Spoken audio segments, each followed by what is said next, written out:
할렐루야. 오늘도 함께 하신 분들 또한 방송으로 참여하는 모든 이들에게 주님의 은혜와 치료의 역사가 함께 하기를 간절히 축원합니다. 주님께서 열매를 봐서 그 나무를 안다. 이렇게 말씀을 하셨는데 사실 그 열매에 따라서 그 나무가 좋은 나무다, 나쁜 나무다. 사람들은 이렇게 또 분별을 하게 됩니다. 사람들에게 유익을 주는 그러한 열매를 맺는 나무가 좋은 나무라고 말할 수가 있겠죠. 근데 주님께서 이 말씀을 하셨을 때는 우리 사람들도 하나님 보시기에 좋은 나무, 그러니까 합당한 사람이냐 아니냐, 이것이 우리들의 열매로 분별이 된다. 결과가 그렇게 된다는 것이죠. 그러면 우리가 나무처럼 뭐 열매 맺는 것도 아닌데 어떤 열매를 말씀하실까? 우리가 넉넉히 생각해 볼 수 있듯이 우리 속 깊은 곳에는 생각의 열매도 있고 마음의 열매도 있죠. 사람들은 잘 모르지만 하나님은 분명히 거기까지 보시고 우리를 분별해 내시는 분 아니겠습니까? 그런데 마음에 있는 것이 곧 말로 나온다고 그랬으니까 이 말의 열매나 우리 마음의 열매나 사실은 별 차이가 없다. 물론 좀 속이 없는 말 할 수도 있으니까 항상 일치되는 건 아니지만, 그래서 예수님께서 하신 말씀 가운데 너희가 무슨 무익한 말을 하여도 그 말한 것에 대하여 심판을 받는데 네 말로 의롭다함을 얻고 말로 정죄함을 받을 것이다. 이렇게까지 말씀을 하십니다. 그건 우리가 참 일상에서 쓰는 그 말이 내 모습을, 나의 어떤 그 나무됨을, 그러니까 뭐 인격이라면 인격이죠. 이것을 그대로 드러내기 때문에 주님께서 네 말로 의롭다함을 얻고 말로 정죄함을 받는다. 이렇게 말씀을 하신 겁니다. 그 말씀만 보면 이거 무슨 대단히 율법적인 것 같기도 하고, 뭐 안식일에서 교회에서 말하는 이걸 가지고 이제 했겠지만 조사 심판과 같은 그런 교리가 나올 만한 그런 말씀이기도 하지만 그것은 실제적인 우리들의 그 열매가 어떻게 맺히느냐, 그 중에서도 말의 열매가 어떻게 맺혀지는가를 가르쳐주기 위해서, 또한 그것을 참 증명하는 주님의 그 말씀이라고 볼 수가 있는 거죠. 그런데 우리가 성령의 9가지 그래서 열매가 있듯이 그리스도인들은 좋은 열매를 맺을 수밖에 없는 거 아니겠어요? 뭐 성령의 열매, 사랑, 희락, 화평, 오래 참음, 자비, 양선, 그리고 충성, 온유, 절제, 무엇 하나를 봐도 참 귀하고 아름다운 열매, 모든 사람들에게 칭찬 들을 만한 그런 열매가 되죠. 그런 것들이 우리의 삶 속에서 맺혀지게 된다는 거니까요. 그것은 우리 본래의 인생은 성령의 열매를 맺을 수 있는 그런 사람들은 아니잖아요. 시기와 질투, 미움, 분쟁, 뭐 정말 이렇게 참 악한 것들이 가득 찬, 그래서 주님께서 우리를 가르쳐서 악하고 또 음란한 세대, 우리 인생의 모습이 바로 그렇다고 하는 걸 가르쳐 주시기도 했는데요. 본래 생리적으로 태어날 때부터 타락한 본성이기 때문에 악하게 살아갈 수밖에 없는 우리들이 성령의 열매를 맺을 수가 있다. 이것이 바로 믿음의 힘이고 또한 성령께서 하시는 결과가 아니겠습니까? 그러니까 그 참 성령의 9가지 열매를 다시 한번 생각해 봐도 우리가 주 예수님으로 인하여 맺을 수 있는 열매는 대단히 선한 거잖아요. 그리고 아주 의로운 겁니다. 또 착하기도 하고 거룩하기도 하고 결국 어떤 사랑이라고 하는 그러한 열매를 맺게 한다는 것이죠. 우리에게 찾아오신 성령께서 우리 힘으로 능으로는 안 되지만 그러니 우리 그리스도인들이 이 열매를 항상 사실은요 살펴봐야 돼요. 그리고 내게 어떤 열매를 어떤 열매가 맺혀지느냐 이거를 스스로 생각해 보면서 나의 나됨도 자꾸 성찰을 해야 된다 그런 이야기죠. 그런데 사실 수많은 그리스도인들 지금도 있고 역사 속에 있었지만 흔히 말하는 어떠한 그 썬데이 크리스천이라는 말과 같이 참 그 어떤 명목상의 그리스도인, 형식적인 그리스도인, 또 뭐 이름뿐인 그리스도인, 그래서 뭐 모태신앙 해서 그냥 참 습관적이고 형식적이고 이름만 가진 그러한 그리스도인들. 그래서 종교 생활이죠. 기독교, 불교, 유교 하듯이 하나의 종교인이 돼서 이제 내가 기독교라고 하는 종파에만 속하면 다 된 것처럼 또 안심하게 되는 그런 경향이 상당하다 그런 이야기입니다. 그런데요, 우리가 한번 이 기독교인의 출발부터 한번 생각을 해보면 사실 기독교인이 될 때는요 굉장히 핍박의 시대였잖아요. 생명까지 내놔야 돼요. 예배의 자유도 없어요. 뭐 잠시 주어졌다가 금방 핍박이 왔단 말이죠. 그런데도 그 숫자가 날로 늘어났습니다. 지금 북한 땅에 기독교인 없는 것 같아요? 있어요. 거기 어떻게 그리스도인이 있냔 말이에요.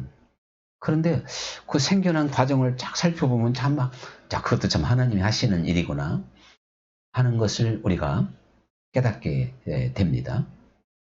또 하나님이 강력하게 역사하기도 하셨고요.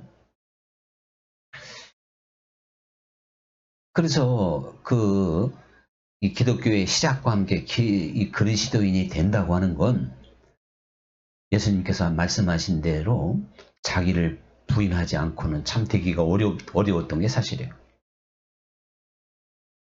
그러면 오늘날은 또 어떨까? 제가 볼 때는요. 오늘날 그리스도인이 된다고 하는 건 초대교회 그리스도인 되는 것보다 더 힘든 것 같아요. 그렇게 말하면 그 무슨 얘기야?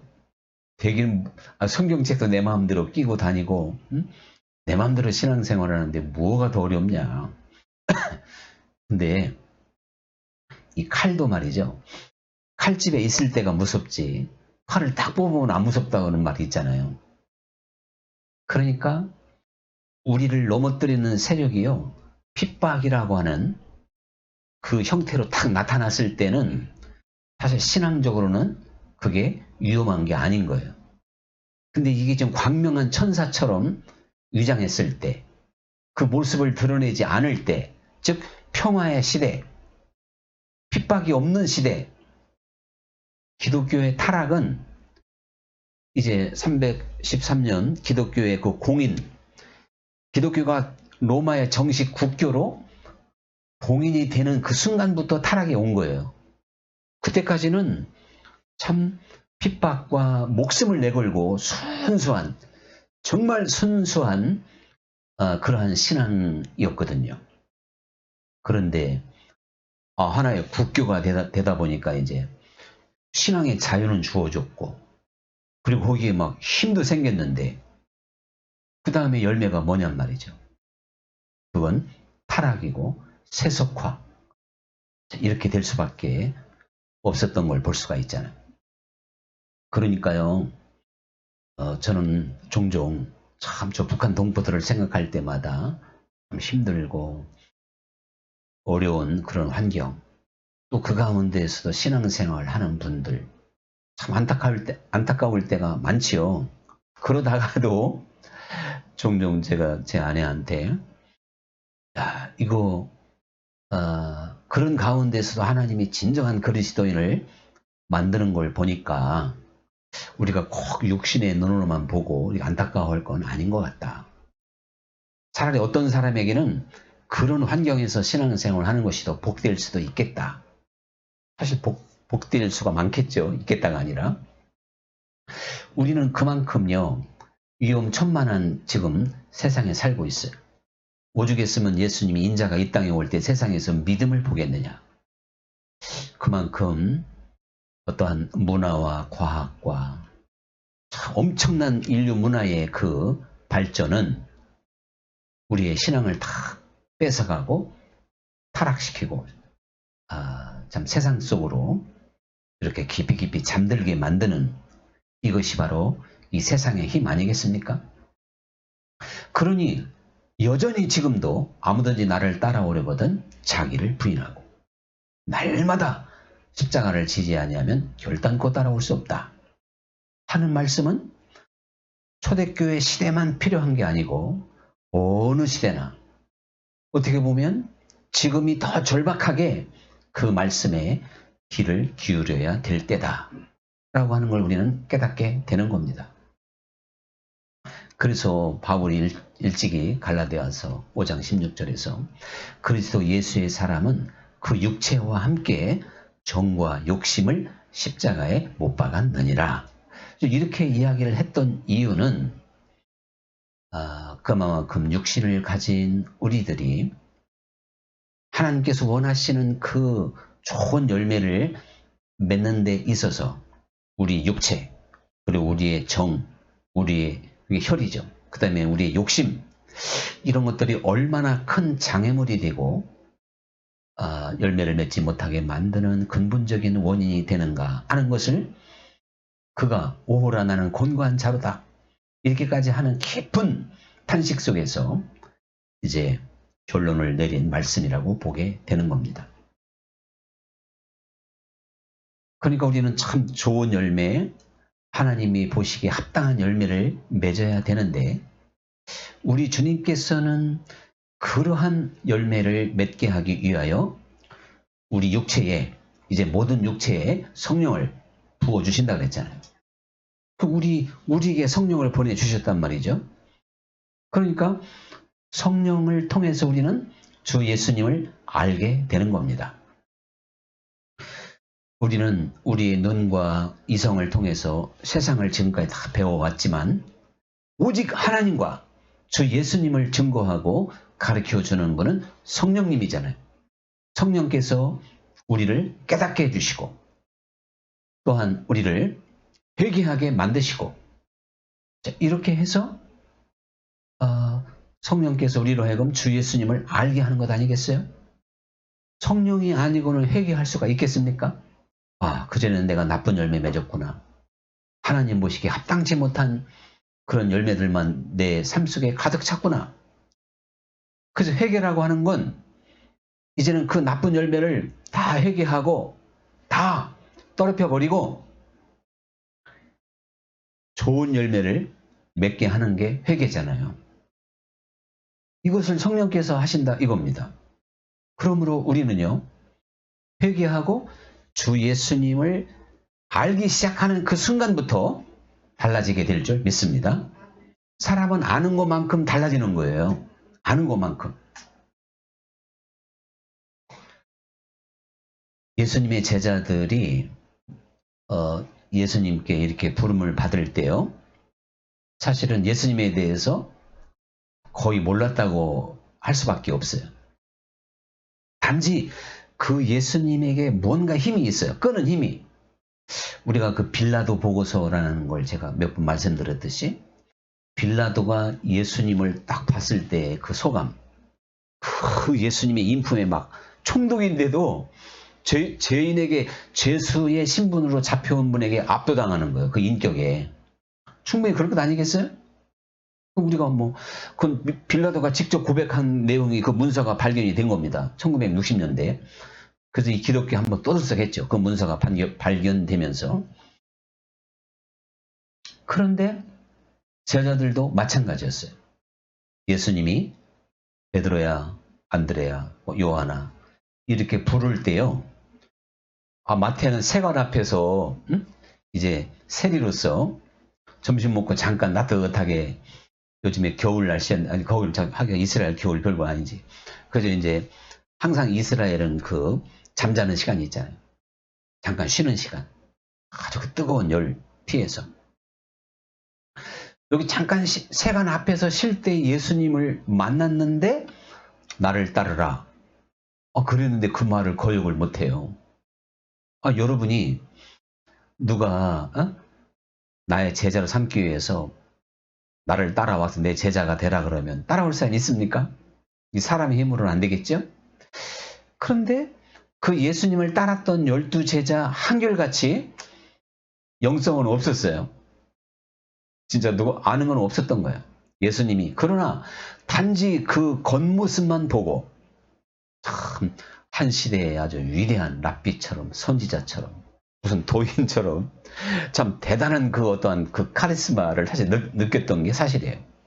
그건 하나님이 불렀으니까 이제 그런 마음을 또 가졌겠죠. 그래서 자기 직업도 버려두고 부모 자식도 떠나고 고기를 잡다가 또 이렇게 예수님을 따랐는데도요. 그들은 달라진 게 없어요. 좋은 열매가 없었다니까 3년 동안. 그 대단한 예수님 앞에서도요. 근데 그들이 마침내 이제 성령을 받고 성령 안에서 그리스도를 이제 알아가면서 그들은 완전히 새로워졌잖아요. 그들의 열매는 참 성령의 9가지를 맺듯이 순교하기까지의 열매. 예수님을 배반하고 다 도망갔을 때는 이게 좋지 않은 열매 아닙니까? 근데 기꺼이 순교에 동참했다. 최고의 열매를 하나님 앞에 맺힐 수도 있었던 겁니다. 그게 바로 이제 성령의 역사고 그리스도를 아는 그 힘이죠, 힘. 그러니 여러분, 성령께서는 지금도 우리에게 그리스도를 증거하는 분이에요. 성령을 통해서 우리는 계속 주님을 더 많이 알게 됩니다.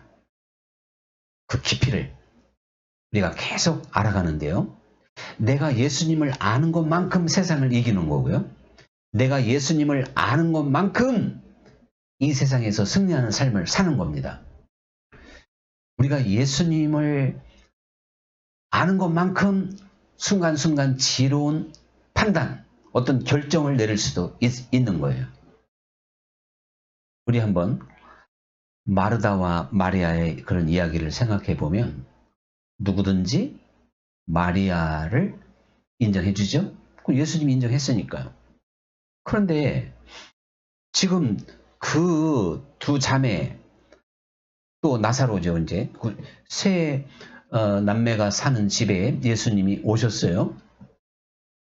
식사할 즈음인가 보죠. 그런데 두 사람의 판단이 완전히 지금 다른 겁니다. 마르다는 예수님이 오시자마자 당장 식사 걱정을 먼저 하고 있는 거고, 마리아는 예수님을 맞이한 다음에 그 예수님의 말씀을 듣는데 지금 집중하고 있는 거예요.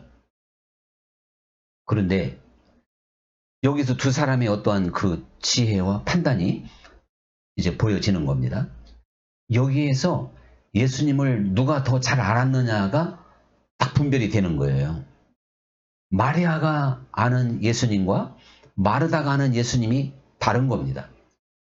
여러분, 우리도요, 예수님을 깊이 알아야 순간순간 내 삶의 어떤 상황이든지 지혜롭고 그리고 주님 보시기에 합당한 판단을 내리게 될 줄 믿습니다. 마리아는 참 주님을 아는 힘이 있었기 때문에 주님이 뭘 원하는지를 알게 된 거예요. 그래서 칭찬을 들었고 좋은 편을 택했으니까 빼앗기지 않는다는 겁니다.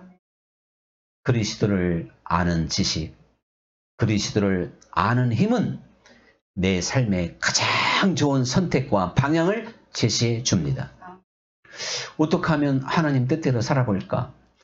어떻게 사는 것이 가장 보람있게 살까? 답은 주 예수님을 얼마나 아느냐인 거예요. 주님을 깊이 알면 알수록 우리는 복된 삶을 살게 됩니다. 무슨 특별한 일을 열심히 하는 게 아닌 거예요. 그 사람의 생각과 마음 먹는 것과 판단이 매 순간마다 하나님 보시기에 합당한 줄 믿습니다. 마리아처럼 엉뚱하고 하나님을 불편하게 하는 일이 없다니까요. 아니 우리가 이 세상에서 큰 공로를 세우는 걸 가지고 하나님이 기뻐하는 게 아닌 거예요. 우리의 생각과 마음과 우리의 가치관이 하나님 보시기에 합당해야 될 줄로 믿습니다. 그래서 이 선한 사마리아 사람 그 비유를 한번 생각해 보세요. 거기 보면요. 강도 만난 사람이 이제 유대인입니다. 유대인인데 맨 먼저 제사장이 그냥 지나가잖아요. 그 다음에 레위인도 또 지나가요. 근데 레위인 중에 제사장이 나오는 거니까 결국은 같은 부류의 사람이에요.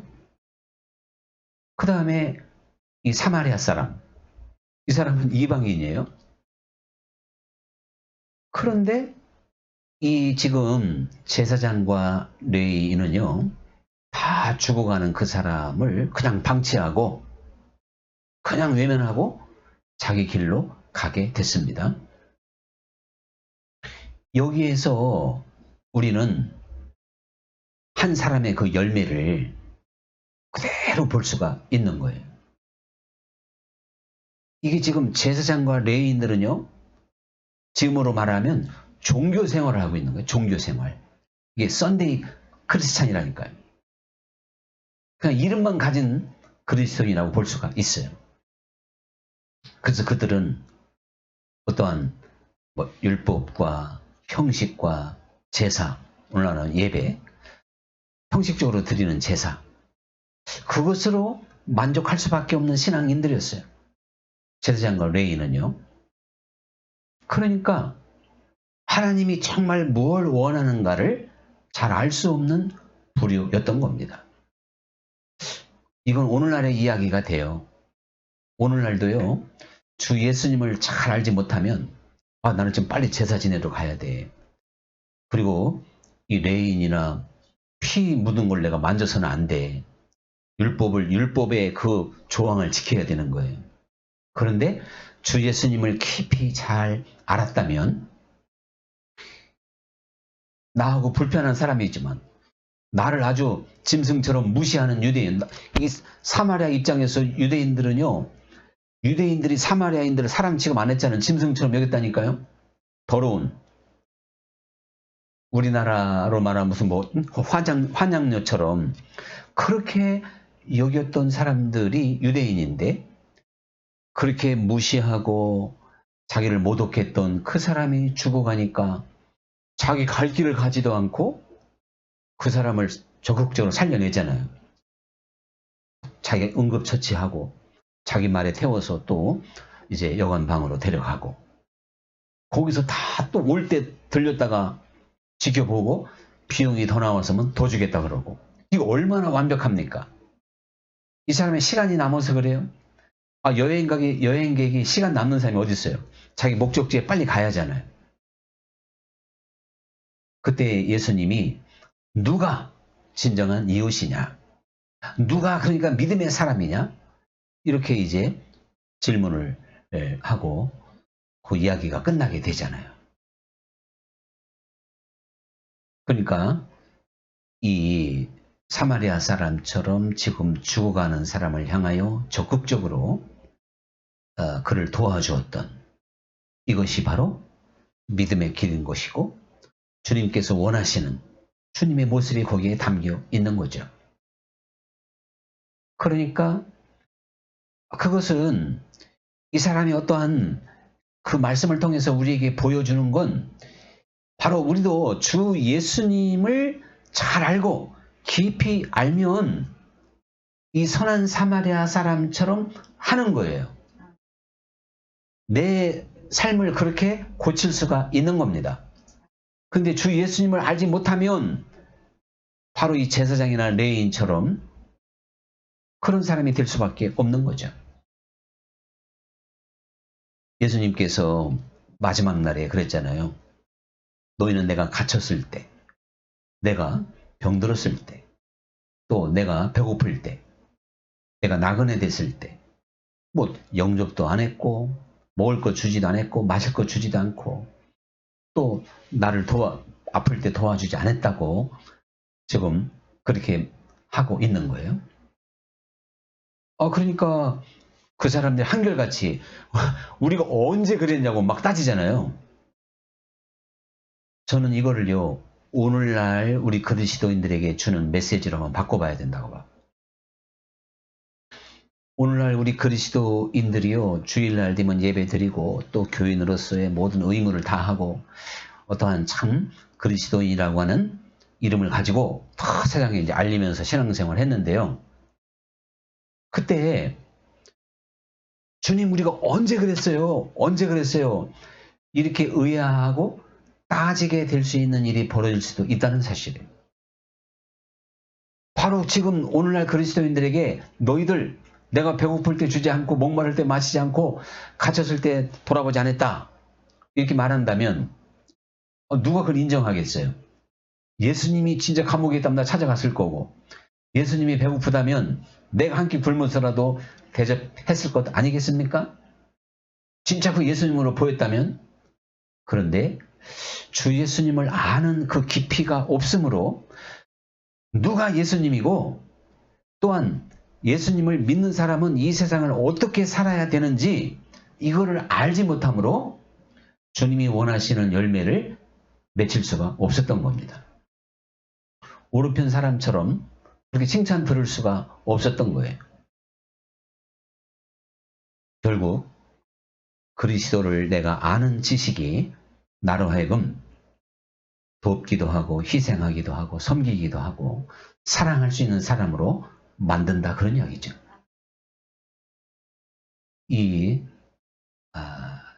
정말 그리스도를 아는 그 지식, 그리스도를 아는 그 힘은요. 우리로 하여금 지혜롭고 그리고 순결하고 아름다운 판단과 또한 그러한 삶으로 이끌어갈 뿐만 아니라 더 나가서 1만 달란트 탕감받은 그 이야기를 한번 생각해 보세요. 우리는요. 1만 달란트를 탕감받은 사람이 100데나리온을 용서하지 못함으로 큰 문제가 생겼죠. 사실 1만 달란트를 탕감받았으니까 100데나리온이라고 하는 건 이건 참 말도 안 되는 계산이라는 걸 우리는 너무나도 잘 알고 있어요. 그런데도 실제 우리의 삶을 한번 살펴보면요. 거의 대부분 원수라고 할 정도가 아닌 다음에는 그거 100데나리온에 불과한 거지. 근데 100데나리온쯤 되는 걸 자꾸 이해하고 용서하고 넉넉히 지나갈 수 있어야 그 다음에 원수도 용서하게 되는 거죠. 100데나리온 빚진 것도 이해하지 못하면서 그거를 감싸주지 못하면서 원수가 줄일 때 먹을 걸 주고 목마를 때 마실 걸 줄 수가 있겠습니까? 근데 성경은요. 놀랍게도 네 원수가 목마를 때 마실 걸 주고 배고플 때 먹을 걸 줘라. 그리해야만이 하나님의 아들이 될 것이다.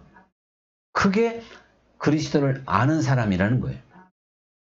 그게 믿음이라는 거예요. 여러분, 우리의 열매는 정말 이거 대단한 겁니다. 그러니 이거 신앙생활, 그냥 종교생활만 하는 분들에게는 원수까지 사랑하라. 이거에 대한 무슨 도전이 있겠냐고. 이것에 대한 도전도 없다면 우리는 그리스도를 모르는 거예요. 확실히 모르는 거예요. 그리스도를 알면 알수록 100데나리온 그건 말할 것도 없고 원수까지도 사랑하라 한 말씀에 귀를 기울일 수밖에 없는 거다. 그러면서 아버지가 온전한 것처럼 너희도 온전하라. 이렇게까지 말씀을 하잖아요.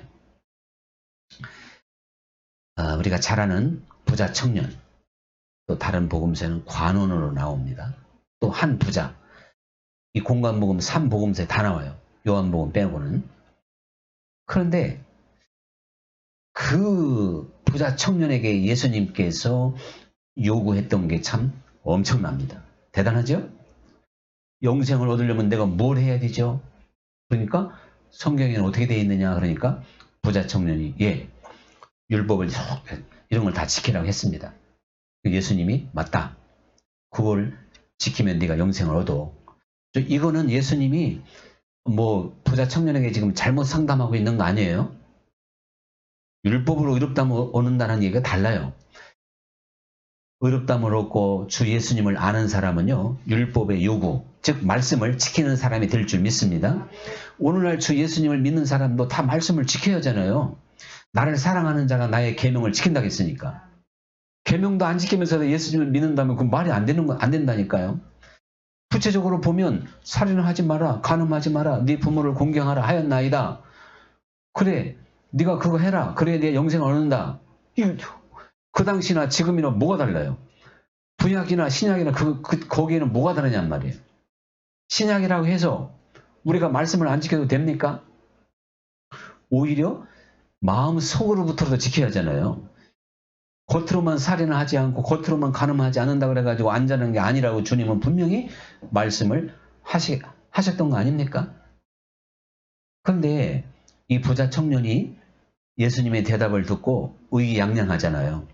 예수님, 제가 그런 건 어렸을 때부터 다 지켰으니까 뭐 제가 영생을 얻는데 이상 없겠네요. 그리고 예수님이 그 부자 청년을 가상하게 여겼다 그랬어요. 참 대단하다. 인정해줘요. 그런데 너에게 한 가지 부족한 게 있구나. 네 재산을 다 팔아서 가난한 사람에게 나눠주고 나를 따르라. 이랬을 때 그 사람은 근심하며 돌아갔더라. 여러분, 여기에서 그리스도를 아는 지식이 필요하고 그리스도를 아는 능력이 필요합니다. 이 부자 청년은 전형적인 율법 아래서 아는 거였어요. 그냥 하나님이 모세를 통해서 또 다른 바리새 자기들 만든 그 율법 그 안에서 철저하게 하나님을 알면 살인하지 않고 간음하지 않고 부모 공경하고 이웃이 어려울 때 그저 자기 가끔씩 6분의 1을 헐어서 도와줄 수는 있어요. 굳이 할 수 있어요. 그런데요, 예수님이 요구하고 있는 건 복음 안에서만 가능한 겁니다. 성령 안에서만 가능한 거예요. 우리가 주 예수님을 인격과 인격으로 알아야만이, 그래서 예수님을 마음을 다하고 뜻을 다하고 성품을 다하고 힘을 다하고 목숨을 다하여 사랑할 수 있게 됐을 때, 그때 지킬 수 있는 게, 그때 아멘하고 받을 수 있는 말씀이 예수님의 요구였던 거죠. 그러니까 이 부자 청년은 아무리 열심히 믿어봤자 율법 아래에 있는 자였어요. 주님의 그 사랑에는 접근할 수가 없는 겁니다. 이 신약의 백성은 아닌 거예요. 이 부자 청년은요. 신약의 백성은 성령으로 말미암아 영적 세계의 눈이 열리고 우리 어둠이 다 벗겨지면서 정말 무엇보다도 아름답고 광채나는 그리스도를 내가 봄으로 말미암아 베드로가 여기가 좁사오니 했던 것처럼 주 예수님이 가장 고귀하고 소중하기 때문에 그 예수님 안에 모든 것을 다 못 박을 수도 있고 부인할 수도 있는 겁니다. 우리는 이렇게 됐을 때 진정한 신앙인의 열매, 내 이웃을 사랑하라 하는 열매까지 30배, 60배, 100배로 접근해 가게 될 줄 믿습니다. 이제 오늘의 찬양 드립니다.